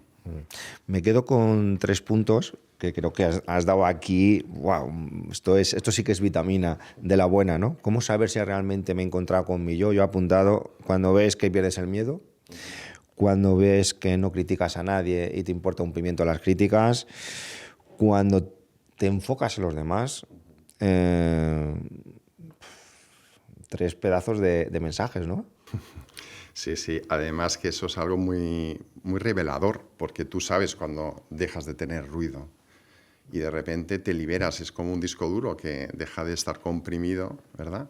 Y libera espacio porque se libera la memoria y se libera el procesador. De repente fluyes más, eres mucho más ágil, te detienes mucho menos en el barro de la vida, ¿no? Es como el ejemplo del coche que pasa por el barro. Si va lento, se impregna las ruedas del barro, pero si va al dinamismo propio, expulsa ese barro. Entonces, cuando uno conecta consigo mismo y fluye, aprende a no quedarse retenido por ese barro que la vida constantemente nos presenta. Todo te empieza a resbalar. Positivamente. Muchas gracias. Muchísimas gracias, José Pedro. Pues vamos a aprovechar a hacer un pequeño debate después de ese one-to-one que hemos tenido. Óscar y Chema, que ha estado escuchándonos desde fuera, seguro que tiene algunas preguntas y a partir de ahí creamos un debate. Chema. Bueno, a ver, primero darte la enhorabuena porque me ha encantado. Ha sido muy profundo y además de mucha conexión, ¿no? Que es un poco lo que creo que nos está faltando ahora mismo en este mundo. Y sí que es cierto que antes estábamos hablando, antes de que empezaran a grabarnos, pues que el gran reto que tenemos, ¿no? O en este caso que tienes, es luchar contra la inmediatez y la rapidez de este mundo, ¿no? O sea, este mundo necesita mucha inmediatez, mucha rapidez en las cosas, y supongo que este proceso, no lo sé, estaré encantado de leerme el libro, y supongo que será un proceso un poco más lento, ¿no? Porque para conectar con el corazón supongo que habrá un trabajo, sí, ¿no?, que realizar. Sí, hay varias velocidades. Es decir, yo tengo claro que tienes que pasar por el camino de la vida de las personas. Hay personas que por el momento vital conectan enseguida y entonces a estos les sumas para que hagan fuerza y que puedan generar capilaridad y ósmosis en el resto. Y después está efectivamente la realidad, digamos, más grande, que es que la gente pues está más dormida o le cuesta más conectar con cuestiones que tienen que ver con la profundidad. Pero yo creo que ese sí es un camino también de fondo, ¿no? O sea, es decir, aquí son carreras de todo tipo, son de 60 metros, de media distancia y de larga distancia. Y todos esos tres, digamos, circuitos los tenemos que llevar adelante. El de más larga distancia tiene que ver, como dices tú, con cambiar toda la manera como tenemos dispuesta la mirada, ¿no? Tenemos una mirada muy orientada a una razón funcional, es decir, buscamos siempre objetivos finalistas que nos impulsan a dinamizarnos. Y todo eso muchas veces grava lo que es la escucha, el silenciamiento de sí, la conexión con uno mismo, porque vives simplemente dando respuestas, apagando fuegos y dando respuestas a lo que la propia inercia de la vida te va indicando, ¿no? Ese cambio progresivo tiene que ver con ese desplazamiento que he explicado del centro de la gravedad. Es decir, tenemos que volver a poner el centro de gravedad en el corazón para ir deteniendo ese tiempo, ser dueños de ese tiempo que nos es dado, no vivir sometidos al tiempo, ¿no? Porque si no, Cronos nos devora, o sea, eso está claro. Y yo hablo mucho del sujeto temporalizado. El sujeto temporalizado es aquel que por vivir simplemente desde la inercia y constantemente en las ocupaciones y devenires diarios, en las urgencias, ha perdido esa conexión fundante con su identidad con profunda. Su presencia, además, ¿no? Con su momento presente. Sí, con su momento presente. Fíjate que ahí es interesante. Yo cuando llevo muchos años conectando con esta idea del momento presente, muchos, porque además me he dado cuenta que en toda la literatura sapiencial, las personas que han buscado se han encontrado con esta situación. De hecho, en el libro cito pues, un padre del desierto, ¿no? Abba Agathon, que él siempre dice que hay que cuidar el corazón para que la cabeza se ordene, ¿no? Es decir, ya había una intuición en las profundidades de la historia donde se habla de la cabeza. Si se tiene que organizar, se tiene que ordenar. ¿Qué hago con eso? ¿Qué hacemos con eso? Desplazar la dirección de orquesta. Ya no es en la cabeza, es el corazón. Y eso pues invita, de alguna manera, a que poco a poco todo el mundo vaya conectando de una manera diferente y vas generando una frecuencia que hace que muchas veces ya tengas claro cómo despejar, digamos, lo tóxico de tu vida, aquello que no quieres. Lo primero que te aparece con mucha fortaleza, también cuando conectas con el corazón, es lo que no quieres. Ajá. Lo que quieres... lo vas intuyendo, pero lo que no quieres es curioso, es curioso. ¿verdad? Yo es algo que también es la edad, pero es verdad que es la experiencia de vida, pero también es cierto que hay una intuición hay un olfato muy fino de saber lo que no es un bien para ti. Fíjate que es muy interesante, porque rescatamos el concepto de bien. Sí, y además empieza como a protegerte mucho más tú de cosas que te pueden ser dañinas, nocivas, o sea, te proteges más, ¿no? Eso es. No te autodestruyes. Eso es. Y además te proteges no como mecanismo de control, que eso es muy interesante. Te proteges porque al participar, al vivir en un estado de ser, lo que hace es que esa plenitud se autoprotege. Es decir, que ya no es porque estoy constantemente controlando, midiendo, claro. Sino que es tú. No quieres salir de esa conexión que sabes que te arma lo mejor de ti mismo. Y es que es verdad. Pongo siempre un ejemplo que es muy interesante. A finales de julio, esta época en la que estamos, todo el mundo llega cansado ya las fuerzas son las que son. Aquí en España además hace mucho calor, con lo cual agudiza esta tensión. Pero uno tiene la cabeza como una olla de grillos, constantemente con ruido, ¿no? Y con quejas, con desazón. Eso es muy propio del mes de julio. La primera semana, quien tenga 3 semanas, esto solo funciona hasta este laboratorio para piloto, quien tenga 3 semanas de vacaciones. La primera semana de agosto es para descomprimirte, o sea, no puedes hacer otra cosa. Es descomprimirte, sacar, liberar tensión.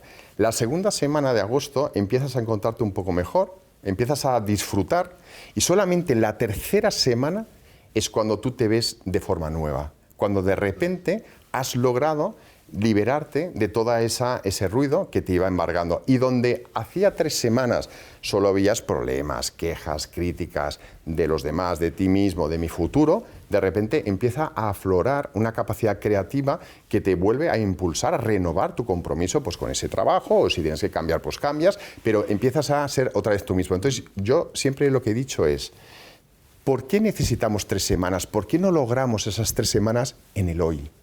Y eso, la solución está en el autodistanciamiento. Si una persona es capaz de vivir constantemente en ese flujo de autodistanciarse y dar respuesta a los temas diarios, logra realmente vivir en un estado que no permite nunca que la agitación, la ansiedad, la angustia se instale. Bueno, al final es trabajar mucho, ¿no? Como decían biológicamente, los sistemas parasimpáticos, ¿no? Sí. El sistema parasimpático de relajación, todo eso. Pero es verdad que cuando conectas con esa energía, ¿no? del corazón, empieza a fluir la vida de otra manera, que es lo que has comentado. Entiendo que en tu vida habría pasado algo, ¿no? O sea, ¿cuál ha sido el clic? ¿Cómo fue? Porque si lo puedes contar, ¿no? Porque yo creo que todos... Pero es que eres muy intuitivo. Tenemos un clic. Eres muy intuitivo. Todos tenemos un clic y si puedes contar. No, bueno, en realidad es verdad que ha habido muchos clics, pero ha habido uno, efectivamente... Que es el que te... Sí, que además eso no tendría... Tú no lo puedes saber. Y es que a los 14 años, de repente, yo estaba sentado al piano y de repente empecé a componer. Y lo digo como sucedió, todas las coordenadas del tiempo, el espacio, el cuerpo se diluyeron. O sea, es una experiencia que la puedo expresar porque la viví y la siento, y la percibo, y la experimento como si fuera ayer. O sea, presencia total, ¿no? Sí, es increíble. Entonces yo en ese momento pasó algo, efectivamente, pasó algo que me excede, algo trascendente. Se abrió un canal que hasta la fecha yo sigo componiendo, fíjate. Es decir, se abrió un canal que no ha dejado de brotar, digamos, esa creatividad. Y entonces yo en ese momento yo lo que me dije, fíjate, ya tenía un grado de autoconciencia muy grande, tengo recuerdos de lo que pensaba desde los 4 años. O sea, es decir, siempre he tenido un mundo interior muy habitado, ¿eh? Y en ese momento me dije, oye, ¿y por qué no se puede vivir así en el día a día? Porque claro, después te confrontabas con lo que es el día a día del colegio, pues no era lo mismo, no era ese estado de plenitud o ese estado de satisfacción o de gozo que pude vivir, ¿no? Y se quedó como una impresión, lógicamente, como se puede quedar algo así tan profundo en tu vida, ¿no? Y esa impresión es la que me ha alimentado constantemente la certeza de que esa realidad que estaba en mi interior iba a aflorar. Porque si yo vivo una experiencia, o es porque estoy loco, que esa es otra opción, o realmente es porque he vivido algo real. Entonces, claro, porque está dentro. Entonces, yo lo único que he hecho es ser fiel a esa experiencia, sí, correcto. Hubo una experiencia fundante que sobre todo me dinamitó. Me dijo, a ver, esto es real porque lo vivo, ¿y por qué no lo puedo dar a todo el mundo? Y eso sí es verdad que es un anhelo mío, es decir, cuando yo disfruto de algo, incluso cuando me voy de vacaciones con mis hijos... ¿Quieres compartir? Perdón, cuando me voy de vacaciones, yo siempre me voy con todos mis hijos, aunque me complique mucho la vida, porque yo cuando estoy viendo algo bello, yo lo quiero compartir con la gente que quiero, no solo. Va muy bonito esto, pero solo no tiene sentido, realmente. Entonces yo siempre he querido, cuando algo bueno me ha pasado o algo he podido compartir, yo creo que la riqueza de estar en una comunidad, de ser capaces de conectar con los demás, es inmensa. En el libro explico lo que dice Martin Buber, ¿no? Que no existe un yo sin un tú. Y es verdad que en el fondo todos tenemos la oportunidad de conectar con otros que nos descubren más y mejor a nosotros mismos. Y si no lo hacemos, dejamos de reconocer algo que nos pertenece. Por eso el ser humano está llamado a entregarse a los demás, porque te descubres más a ti. Entonces, sí, totalmente lo que dices. Quiero compartir con vosotros algo que luego podemos crear un debate sobre ello. Hace una semana les traje a mis compañeras unos gusanos de seda. Tenemos aquí, seguro que a muchos les está llevando ahora a la infancia. Y venían como 5 o 6 gusanos de seda, solo quedan 3. Y por aquí hay uno, que a lo mejor le estás viendo, pero ya tenemos dos que este fin de semana están haciendo el capullo. Aquí tenéis mariposa, dos, ¿no? Ahí está. de cómo esos gusanos de seda que ahora ya están anidando desde este fin de semana, que luego se van a convertir en mariposas, ¿no? Fíjate qué bonito, yo les planteaba el reto de que ellas tenían que ser partícipes de vivir esa transformación de algo que es ajeno a ellas, en este caso un animal, de cómo gracias a que ellas alimentasen a esos animales todos los días, y además es verdad, porque si no les vas cambiando las hojas, no les vas cambiando, les vas limpiando. Pero estos dos capullos que tenemos aquí ha sido en parte gracias a ese cuidado que hemos hecho, y esto pues, va a desembocar, esperamos en unos días, pues, en esa mariposa. Bueno, a partir de aquí ya nos metemos en otros temas más de animales, pero incluso, ¿no?, el propio capullo, dicen que un capullo de estos de seda, ¿no?, que si los estirásemos podía llegar a más de 1,5 kilómetros si lo pusiésemos, ¿no? Es decir, cómo sin quererlo, Óscar, podemos ser partícipes de transformaciones ya no solo propias, que aquí estamos hablando hoy de nuestro yo, del corazón, sino también de cómo no somos conscientes muchas veces, lo hablábamos también la otra noche, ¿no?, que estábamos cenando, estábamos hablando también de todos estos temas, de cómo esa parte que tú decías de enfocarnos a los demás, ¿no?, que nos lo decías anteriormente en la charla. No sé qué os parece un poco el símil, que ya que lo tenía aquí, lo he querido traer, Óscar, pero qué bonita la transformación de cómo el cambio es radical, ¿eh? Es radical, sí. Fíjate, a mí este símil me lleva varias cosas. Me lleva a mi infancia porque era un real poseso de buscar árboles de morera. Entonces era buscar alimento para los gusanitos, que tenían que hacer toda su metamorfosis, ¿no? Realmente ese es el mejor ejemplo. Cuando conectas con algo real, tu vida no cambia, tu vida se transforma. Y eso es importante saberlo. No es lo mismo cambiar y transformarse. Lo has dicho antes, ¿no? Ves con otra mirada. Sí. O sea, no cambia nada, solamente es la mirada con la que ves todo ya. Sí, además es muy bonito porque no es nada violento. De hecho, la transformación de un gusano en mariposa no es violenta, es armónica. Que eso es muy bonito, ¿no? O sea, hay una transformación real, orgánica, pero está todo tejido bajo un orden maravilloso de la naturaleza. Es lo que explicaba, ¿no? La progresividad de lo dado, de la propia naturaleza, nos habla tanto. Y además, una cosa que va a colación con lo del amor, ¿no? Al final, como este amor es una energía, ¿no? Todos somos conscientes de que es esta energía, donde pones esa energía, todo va creciendo, ¿no? O sea, tú puedes tener enfocada la energía en tu trabajo crece. Si tú sacas la energía de tu trabajo y la pones en otro lado, tu trabajo empieza a crecer, salvo que empieces a hacer una energía mucho mayor, que es esta energía del amor, donde sí que puedes llevar la energía a todos los lados, que es un poco lo que hablabas, ¿no? De una manera global, llevarla a tu vida, a tu trabajo, a tu pareja. Total. Entonces, esto es muy interesante que dice José Miguel. Muchos participantes de los cursos me dicen, Óscar, ¿cómo hacer para liderar a los equipos cuando la gente no quiere cambiar? Esa es la gran pregunta que también comentábamos antes, ¿no? ¿Cómo hacer posible un camino de pico y pala, ¿no? Yo siempre me viene con mucha fuerza una linealidad, es decir, ya no es momento de lo que dices, no es momento incluso ni del ejemplo, ni de cómo lo dices, es un momento de que el propio estado de presencia transforme la vida de los demás. Ya tiene que haber necesariamente... De encarnar, ¿no? Encarnar eso. Esa es la palabra perfecta, es encarnar. Esa palabra más me gusta mucho porque sé de entender muy bien. Encarnar significa que tú pones a disposición tu vida por lo que haces, no es simplemente un objetivo finalista, ¿no? Ves a las personas ya como un fin en sí mismas, con independencia de que sean un medio para un fin. Pero lo que tú dices es así. Cuando tú encarnas, de alguna forma, en la medida que te vas transformando, invitas y ayudas a los demás a transformarse. Y eso es real. Porque el otro quiere tocar algo real, no quiere tocar un Superman o alguien que tiene las ideas muy bonitas o que habla muy bien o que aparece con mucha coherencia.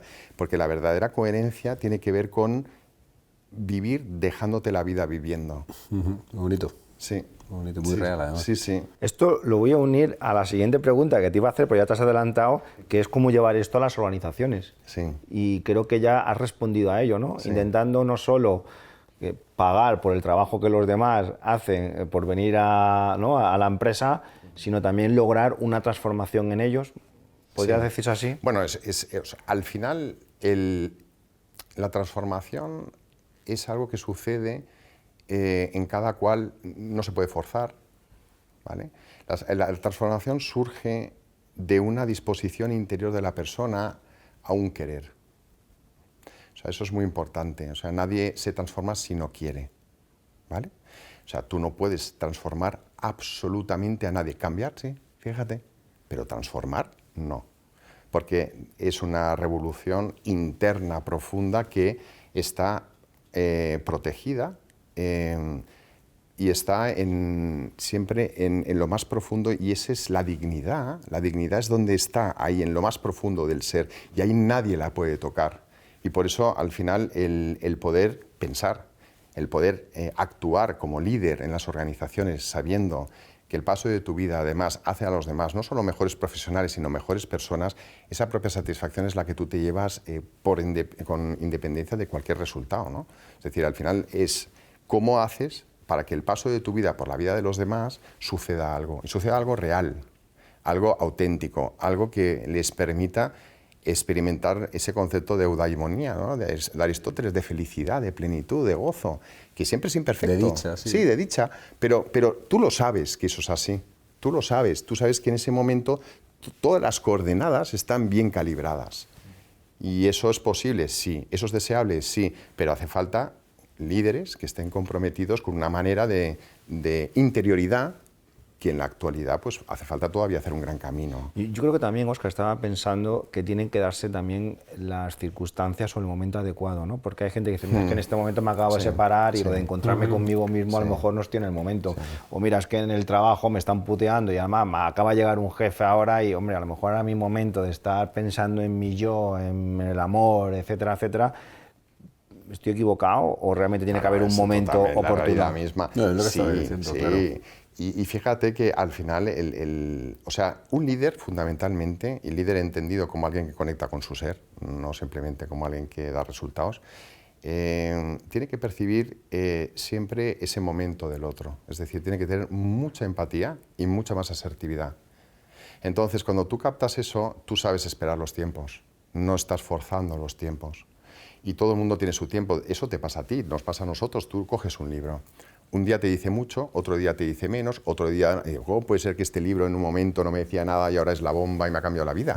Es porque tú cambias, porque es tu momento, porque tu frecuencia, tu manera interna de estar en disposición, de conectar con algo real es mayor.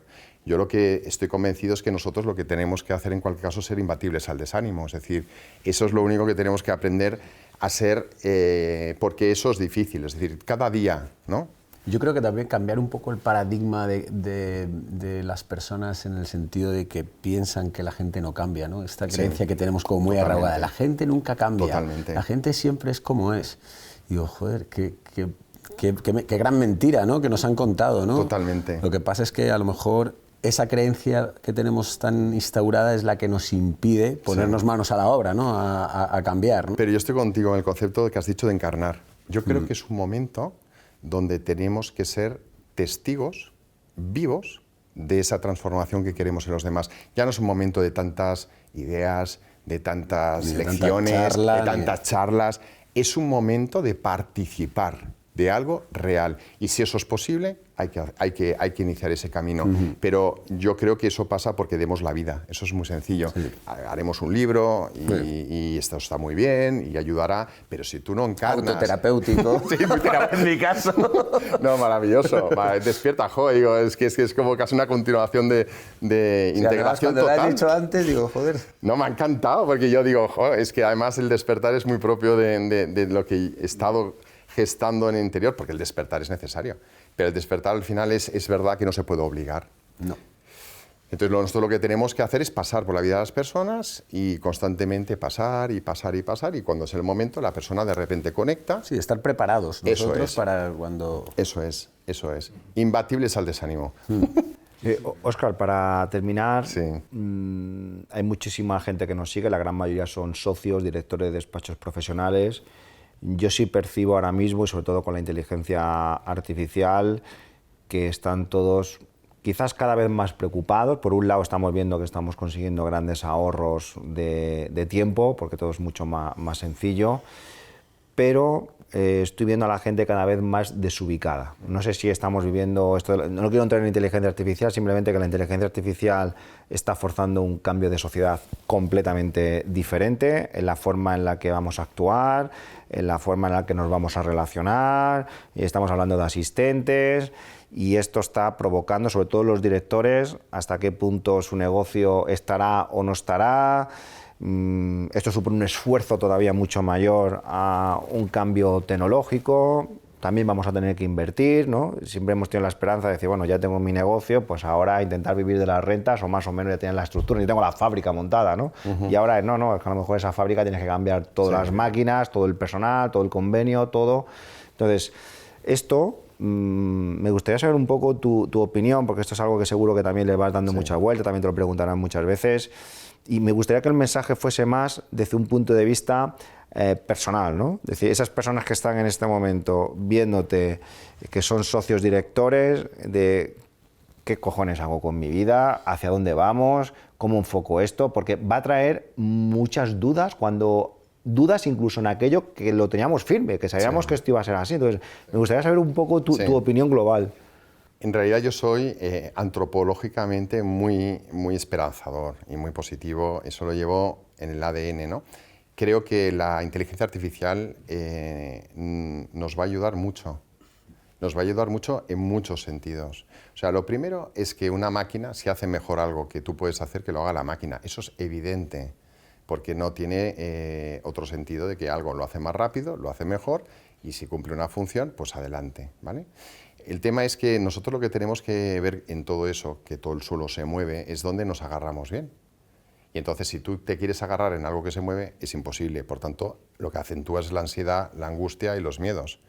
Y eso para mí es un momento maravilloso, porque es el momento de volver a conectar con lo profundo, porque solamente en la profundidad de tu ser, en tu interior, es donde está esa seguridad ontológica, la real seguridad que tú estás buscando.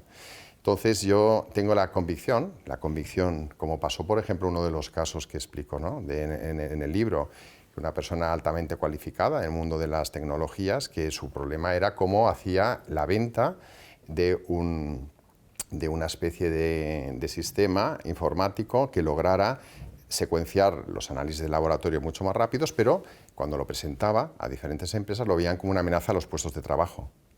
Entonces yo lo que le dije, digo, mira, lo que a mí se me ocurre es que lo que tienes que proponer es simplemente cómo esos puestos de trabajo pueden ser amortizados de otra manera. Y entonces tú das todo el pack de soluciones para esto, pero a mí se me ocurre que podríamos trabajar también en esta clase de innovación, ¿no? Yo creo que lo que la inteligencia artificial nos va a ayudar mucho es, primero, en la conexión con uno mismo, para afianzarnos en un lugar donde haya una estabilidad que necesitamos. Por tanto, ya también eso es un indicador de que necesitamos cambiar el rumbo. No podemos estar buscando simplemente la seguridad en lo externo, en lo que nos presenta el éxito, nos presenta el tener, nos presenta la seguridad del mundo, porque eso no es así. Y después lo que va a generar con toda certeza son que aflore la creatividad y la innovación desde el interior de las personas. Esa creatividad originaria, esa creatividad propia, de tu singularidad, de esa identidad que te es propia. Eso lo he visto yo mucho en los participantes de los cursos de liderazgo en la innovación en MIT. He visto cómo cambiando la manera de enfocar los problemas y conectando con la interioridad han logrado hacer proyectos de impacto a nivel social tremendamente positivos. O sea, hay una curva de aprendizaje, hay un miedo que está presente, pero lo que hay que hacer es no dejarse vencer por el miedo. Al revés, decir, oye, yo tengo recursos, los tienes. ¿Cómo lo hago? Conecta contigo. ¿Cómo lo hago? Pues hay que aprender a conectar con uno mismo. Y desde ahí te garantizo, yo lo garantizo, lo afirmo porque lo he vivido no solo en mí, sino en cientos de líderes que han pasado por estos programas, casi 2.800 ya. Es decir, que he visto cómo han logrado liberar esos recursos que muchas veces están retenidos, toda esa potencialidad que muchas veces con una vida garantizada no se despliega.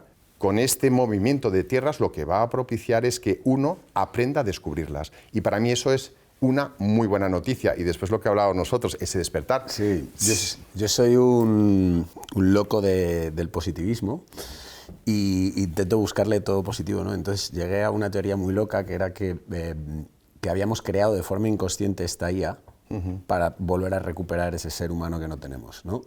Es como el ser humano ha tenido que crear una IA para darse cuenta de que había cosas que había dejado de hacer como ser humano y que las puede hacer una máquina. Súper interesante. Pero fijaos, me gusta esa intuición. Yo creo que la inteligencia artificial va a hacer una sociedad mucho mejor desde un punto de vista. Un trabajador Más humana. pero un trabajador que se sentía más débil respecto al resto, si ahora tú le pides un trabajo y sabe utilizar la inteligencia artificial, se puede mostrar ante el resto mucho más empoderado, diciendo, mira, yo también sé hacer las cosas. Alguien que no tenía la posibilidad de tener amigos con los que poder tener una conversación, vamos a denominar seria, dice, no, es que yo tengo una inteligencia artificial con la que yo puedo estar debatiendo sobre temas lingüísticos o sobre temas culturales, cosa que antes me sentí un poco aislado porque nadie, entre comillas, me entendía o no conocía con el que poder estar debatiendo sobre un libro o sobre una película. Es decir, que creo, no sé si eso llevará a cierto aislamiento, pero sí que levantará mucho el ánimo. No sé qué opinas. O sea, yo creo que esa clase de refuerzo positivo tiene que venir por la vía de sentirte más hábil, pero también más conectado. Son las dos vías. Es decir, si una mayor habilidad sin una mayor conexión acaba generando frustración, porque otros lo podrán hacer igual que tú. Por tanto, te quedarás en el mismo punto de partida, ¿me explico? O sea, donde te ves con un valor añadido que antes no podías aportar, con la IA te lo facilita, pero después todo se neutraliza porque todo el mundo lo puede hacer. Entonces, ¿dónde está tu valor añadido? O sea, hasta en tanto en cuanto tú no despliegas esa originalidad, esa conexión original, donde despliegas esa seguridad de lo que muestras es algo propio, creativo, no se logra, digamos, reducir esa brecha de ansiedad o de inseguridad en el interior de las personas, ¿no? O sea, la búsqueda del ser humano es una búsqueda siempre finalista. Es decir, nosotros estamos buscando siempre una plenitud que se nos escapa.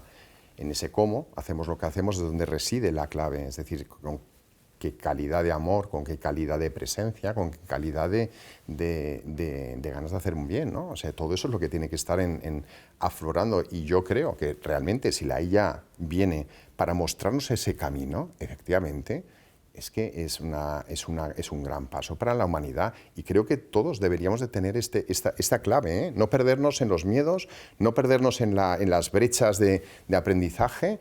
Y es verdad que eso invita a un nuevo paradigma, que es que tenemos que aprender, tenemos que formarnos de forma constante. Ya eso es algo que ha entrado para quedarse. La formación continua es algo que lo tenemos que ya incorporar en nuestras vidas, pero no un poco con ansiedad, ¿no? Para estar a la altura de lo que otro sabe. No, olvídate, cuando en un momento dado en ese aprendizaje tú pierdes la paz, tú para porque no te hace bien. Porque querer estar siempre a la última de todo es imposible, porque además el nivel de información cada 3 días es que se multiplica de una manera que no somos capaces, ¿verdad? Es una locura. El ser humano no está diseñado para eso. Pero, por ejemplo, lo que decías esto de la IA dentro de los despachos, creo que es muy interesante, porque hay una parte antropológica, ¿no?, que es esta IA para conocernos mejor, pero yo creo que dentro de los despachos sí que va a tener una funcionalidad muy buena, y va a ser que no necesitamos enfocarnos en producir más, sino, como habíamos hablado antes, en servir mejor, ¿no? O sea, al final nosotros somos un servicio, estamos al servicio. Entonces, no se trata de hacer más cosas porque tengamos IA, sino de hacerlas mejor, servir mejor, o sea, optimizar y poder ofrecer y contribuir al mundo de una mejor manera de la que lo hacíamos. No más, sino mejor. Creo que ahí es donde la IA sí que puede tener un valor muy importante dentro de los despachos, y a nivel personal, para conectarnos con nosotros otra vez como seres humanos, ¿vale? Para darnos cuenta realmente que lo que estábamos haciendo nos estábamos convirtiendo muchas veces en robots. O sea, todo era muy automatizado, ¿no? Procesos automáticos, todo era. Entonces yo creo que ahí es ese punto bonito y bidireccional, ¿no?, que tienes por un lado ese camino más de la persona humanista, y por el otro lado el del trabajo, que no nos podemos olvidar. Pues os quiero agradecer a los dos que hayáis estado en este videoblog, muy interesante el debate. Muchas gracias, Chema, muchas gracias Óscar, espero que tengan mucho éxito con este movimiento, con esta metodología, con este libro. Muchísimas gracias, José Pedro. Por cierto, si te ha gustado el videoblog de hoy, acuérdate de darle like, suscríbete si todavía no lo has hecho y nos vemos en el próximo episodio. Adiós.